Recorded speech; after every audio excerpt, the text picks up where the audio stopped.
கைகளும் யமீன் வலக்கரம் இருக்கு. அப்படிதான் முடியுது அந்த ஹதீஸ். இப்ப என்ன சொல்லுவீங்க? அல்லாஹ்வுக்கு 2 கை ஒரே பக்கத்துல எப்படி இருக்கா? இந்த அதுல தானே இருக்குது, அப்படித்தானே முடியுது. நீங்க வாய்ச்சவங்க அதை சேர்த்து வாய்ச்ச வேண்டியதானே, அதை விட்டீங்க.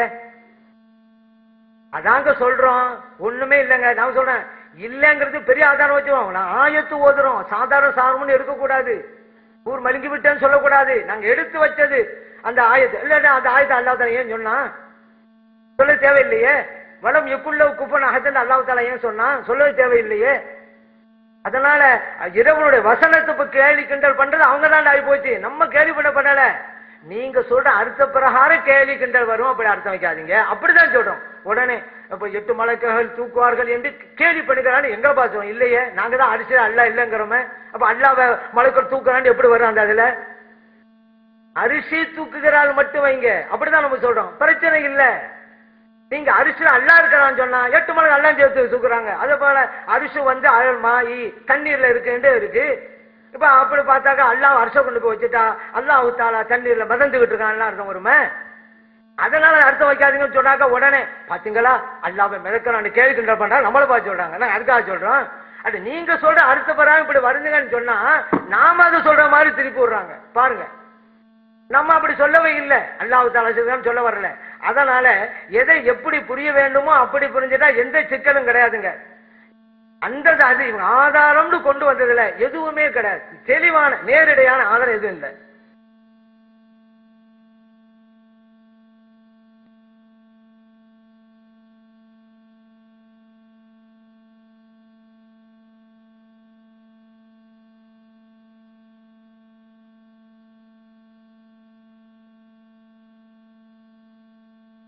சகோதரர்களே, இறைவனுடைய அரிசி சுமப்பார்கள் நீங்க தப்பா அர்த்தம் சொன்னதான் நான் சொன்னேன் அப்படின்றார். நீங்க முழுசா எல்லாத்தையும் ஓட ஓட்டு பாருங்க. அரிசி மேட்டர் நான் எடுக்கவே இல்லை. இன்னும் அவராத்தான் எடுத்து வச்சுக்கிட்டு அவராத்தான் அர்த்தம் செஞ்சு அவராத்தான் மறுத்துக்கிட்டாரு தவிர யஹ்மில் அரிசரப்பிக்கிற ஒரு வார்த்தை கூட நான் இன்னும் யூஸ் பண்ணவே இல்லை.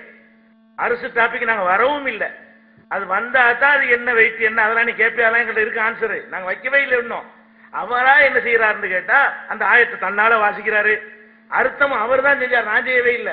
அவர் தான் செஞ்சாரு.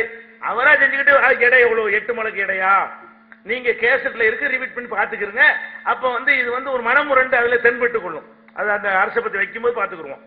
அடுத்து என்ன?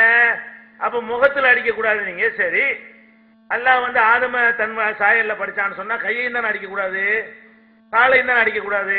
இது கேள்வி. இப்படி கேட்கலாம், சரியான கேள்விதான் இது. ஏன்னா அல்லாஹ் ஒரு சாயல்ல படைச்சாங்க போது முகம் கை கால் எல்லாம் சாயல் தானே. அப்படின்னா இது கேள்வி. இந்த கேள்வி வருங்கிறதுக்கு ரசூல் ஸல்லல்லாஹு அலைஹி வஸல்லம் பண்ணிட்டாங்க, இல்லன்னு பதில் சொல்லிட்டாங்க. உங்க கேள்விக்கு ரசூலுல்லாஹ் பதில் சொல்லியிருக்கிறாங்க. எப்படி சொல்லியிருக்கிறாங்க? இன்னல்லாஹ் கலக ஆதம அலா சூரத்தி வஜ்ஹிஹி, முகத்தை தன் சூரத்தில் படைத்திருக்கிறான்னு சொல்லிட்டாங்க.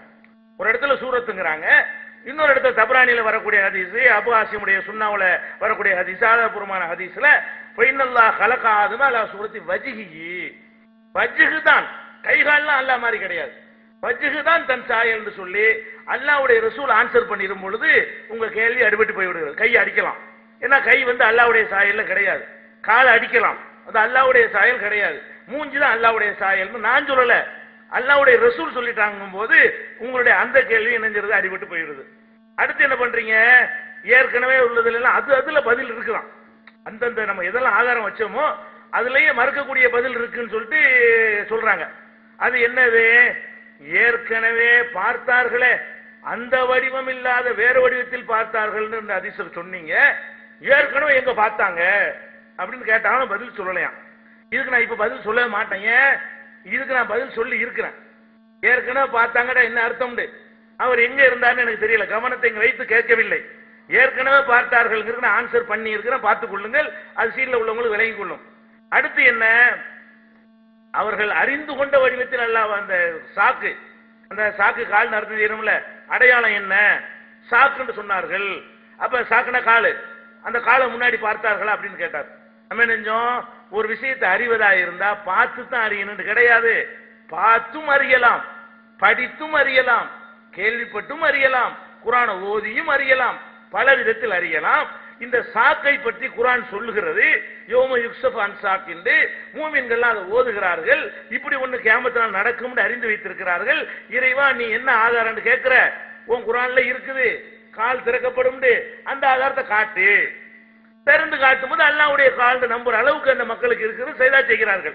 அப்ப அறிந்து கொள்றத பார்த்தது மட்டும்தான் அறிந்ததா? அதுக்கு உதாரணமா நூஹ் நபி முந்தின உம்மத்து முந்தின நபிமார்கள் எல்லாம் வந்து சாட்சி சொல்லுவோம் இல்லையா? அதையெல்லாம் நான் ஆதாரமா எடுத்து காட்டியிருக்கிறேன். சொன்னதை சொல்லலைங்கிறாங்க. அடுத்து என்னது? அவர் என்றால் குறைபாடுன்னு அர்த்தம் புதுசா இப்ப இது வரைக்கும் சொல்லாம, இது வரைக்கும் அதை சொல்லல. இப்ப புதுசா என்ன செய்யறாங்க? அவர் என்றால் குறைபாடு உள்ளவன். உங்களுடைய தஜ்ஜால் வந்து குறைபாடு உள்ளவன், உங்கள் இறைவன் குறைபாடு உள்ளவன் இல்லைன்னு அர்த்தம் அப்படிங்கிறாரு. அவர்னா ஒரு மொட்டையா குறைபாடு உள்ளவன் அர்த்தம் கிடையாது, கண்ணு குறைபாடுன்னு அர்த்தம். அவருக்கு வந்து குறைபாடுன்னு அர்த்தமா இருந்தால் அவங்க வாதம் நிற்கும். ஆக ஒரு கண்ணு